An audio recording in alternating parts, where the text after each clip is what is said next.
I wasn't surprised. I saw it coming because it has happened before in the case of the former governor of Delta State, James Onanafre Ibori, where 170 count charge was quashed, without allowing him to defend anyone, even when there was one with glaring evidence of $15 million that was resident with the central bank. So when Saraki's ruling came, all along there have been a lot of shenanigans with the tribunal by the National Assembly. All the members of National Assembly seem to have voted for fights in favor of corruption, and that is why they are making laws that will water down the powers of the anti-corruption agencies and threatening to even destroy the institutions that are called anti-corruption agencies in Nigeria in their entirety.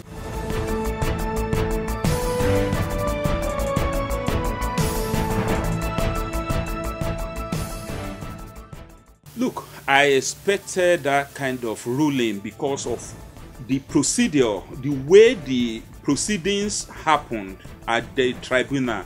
Remember, there was a time they built up a trump-up charges against the president of the Code of Conduct Tribunal that is adjudicating in the matter, with a view to frustrating him into giving up or handing up.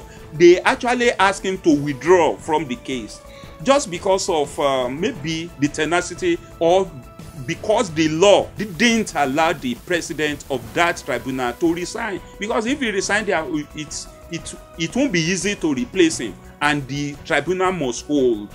Okay, that was the only reason why they didn't succeed in removing the president of that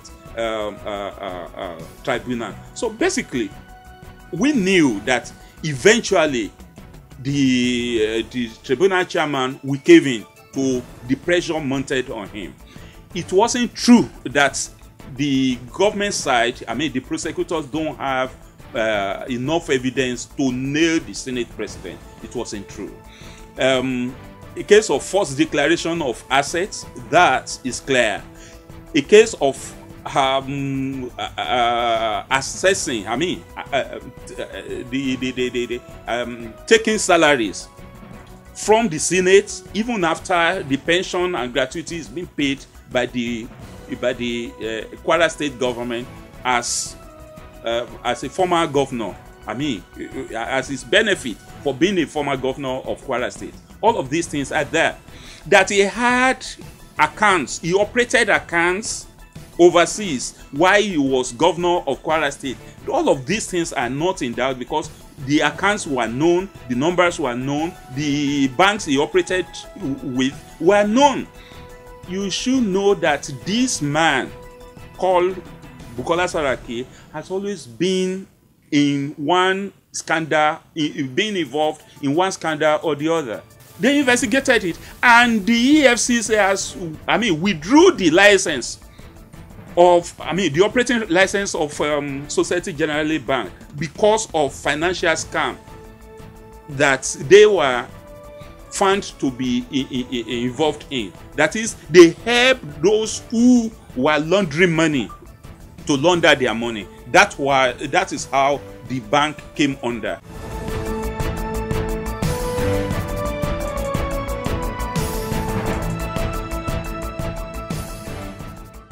It means a setback. It means the dampening of the spirit. It means a kind of demoralization of the agencies that have been fighting, that have been investigating corrupt practices, that have been detecting these crimes, that have been investigating, that have been prosecuting. Okay, it means that they will be demoralized to the extent that I say, look, after I have put my life on the line to gather evidence against these public exposed persons, that at the level of the judiciary, it will just be, trashed.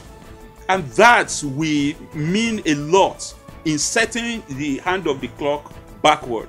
To us in the civil society that are fighting against corruption, it will not encourage our members, because most of the time when we pursue cases, we make it popular or maybe notorious. We put it in the media and all that. At the end of the day, after all the protests, after all the media exposure and all that, you discover that the cases are, let go down the drain. But then, one thing is clear: it is going into the annals of history.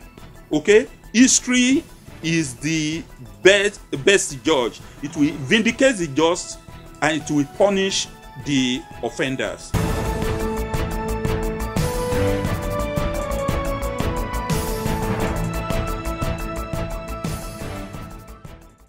It means injustice to their, it means a collective injustice. If there is travesty of justice in the temple of justice, supposed temple of justice, it means that the poor will not expect justice. Okay? It means that those who have succeeded in exploiting the vulnerability of the common man, we continue to lord it over the masses. It means that the generality of the people will no longer have confidence in our judicial system. It means that everybody will want to see himself as being on his own and want to engage in self-help when he sees, this kind of a travesty of justice. So people no longer want to go to executive because they know that executive is powerless. They don't want to go to legislature because they know that they are not going to legislate anything that will safeguard the interests of the common man. They will not want to go to temple of justice because they know that it has been turned over to become temple of judgment. If justice is not done in court, the judiciary is already on trial. And any institution that's on trial is incapable of performing its function optimally. And that is the reason why nobody will want to rely on the judicial system in Nigeria for justice. So everybody will be on his own, and that is the most dangerous aspect of it. Once you know that you are not going to get justice in the court of law, then you take it upon yourself that, look, you are going to, unleash balance of terror on whoever makes it difficult for you to live a comfortable life, and that will now lead to more restiveness. Okay, youth restiveness. A lot of people will not have jobs because some people have pocketed the workplaces. The money to establish workplaces for them. You are running an online television, for crying out loud. Now, if you have enough money to buy a transmitter, you run in that money. Why has your bosses not been able to put such money together? The money they are supposed to make where they were working before had been pocketed by few individuals who are influential. They will not allow that word to percolate to the level of your bosses for whatever it was. So they won't have good, if they don't have good salary, they are not going to have access to loan in banks. Okay, there is no enabling environment because only very few powerful elements has access to loans in banks, because those are the only people that have the kind of assets that the bank will accept as collateral.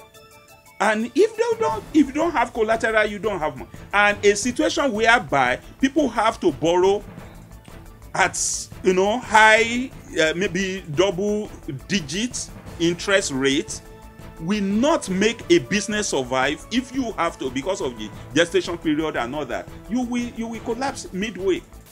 What is necessary now is for Nigerians to put their act together. The ordinary people should put their act together to salvage themselves from this stranglehold of the few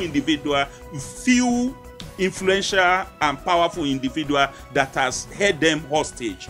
They should liberate themselves. They should know that the court may not help them. They should know that the legislature is not going to help them. They should know that even the executive have a preponderance of those who want the anti-corruption fight to succeed because they are involved. So it is Nigerians that will rise against the corrupt elements, ostracize them from their communities, and ensure that they don't enjoy the proceeds of crime they put together as their personal estate.